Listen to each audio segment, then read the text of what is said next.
And I call the honourable member for Higgins. Thank you, Mr Deputy Speaker. Mr Deputy Speaker, all Australians deserve to age with dignity and respect. And that is at the core of the reformation that is happening under this government. No one is hiding from the fact that this has not always been the case. That's why our Prime Minister called for the Royal Commission into aged care as one of his first acts as Prime Minister. Some of the stories we've heard through the Royal Commission have been shocking. They've been really difficult to hear. But we now have to act on reformation to ensure that we improve the lives of those in the aged care system. The Morrison government is committed to reforming the aged care system, and to do this we have to respect that senior Australians need tailored, individual approaches.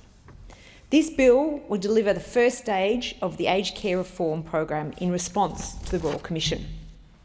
The health and safety and wellbeing of senior Australians is of the utmost importance and is driving our plan for generational change. The Morrison government's comprehensive response to the Royal Commission is driven by the principle of respect and care and through the lens of 5 broad pillars: home care, residential aged care quality and safety, residential aged care services and sustainability, and workforce and governance. So each of those points, Mr Deputy Speaker, senior Australians want to remain independent and in control of their life, and living at home allows them to do that and to stay connected to their community. That is why investment in the home care packages, as we are doing as a government, is so incredibly important. The government is providing $7.5 billion to ensure 80,000 new home care packages are brought online. This is what the community wants. This is what senior Australians want. It's what we should all want.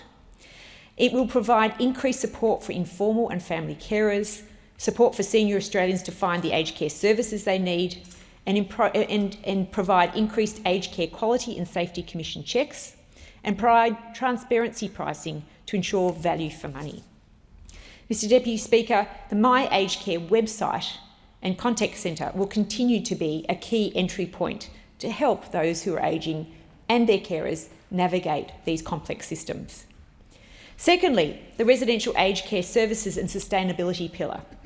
Around 204,000 senior Australians live in residential aged care each year.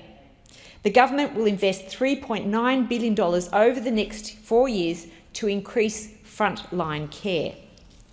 And from July 2021, there will be a new government basic daily fee supplement of $10 per resident per day, which will give immediate support for providers for the services that they provide, such as food, nutrition, linen and cleaning. There will also be a new funding model for residential aged care which will enable transparency, and independent assessors will resolve fairer aged care support for all residents. Mr Deputy Speaker, residential aged care quality and safety is the third pillar of the reforms that this government is leading. This will help strengthen the Aged Care Quality and Safety Commission to further protect senior Australians. And the government is investing $231 million to enable the Commission to do 1,500 more site audits, to enforce regulation of physical and chemical restraint use, and to expand the Serious Incident Response Scheme into home care, which has been passed through the laws here in this House, and increase funding for the Dementia Behaviour Management Advisory Service and the Severe Behaviour Response Teams. These are all incredibly important, not only as Australia becomes an older demographic, but as we're seeing more people developing dementia because we are all living longer. Mr Deputy Speaker, primary care support between aged care and healthcare systems is an incredibly important link to make. We know aged care residential settings look to their local hospitals and their local GPs for the healthcare support that they need. And that is because as Australians age better at home longer, we are seeing the residential aged care settings have participants who are older, frailer, with more chronic diseases.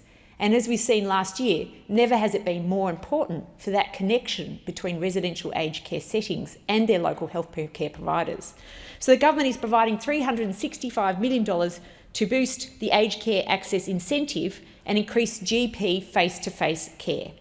It will also provide expansion of the Greater Choice for At-Home Palliative Care pilot and better support for primary health networks, telehealth services. This is a great reform because we know that telehealth is a great way for people to connect when they're frail and don't want to necessarily go to their GPs, but GPs are busy and may not be able to get to the aged care facility in time.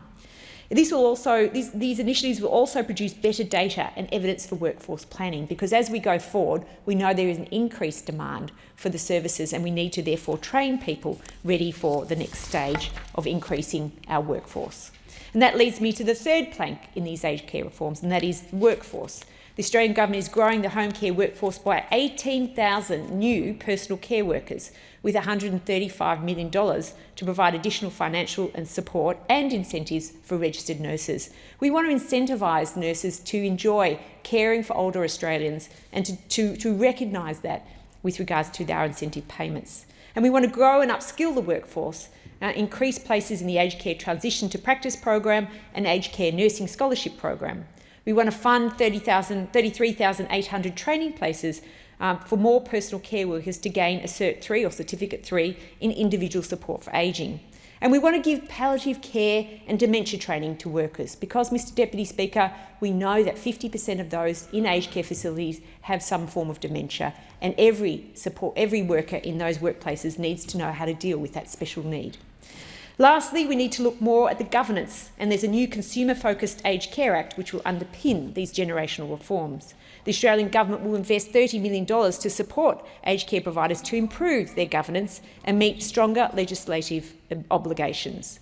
There will also be a new Inspector General of Aged Care to provide independent oversight, and older people will have a voice through a myriad of ways, including the Council of Elders and a new Aged Care Advisory Council. Mr Deputy Speaker, these pillars are helping to shape our response to a very important issue. Important not just for us, but for the future.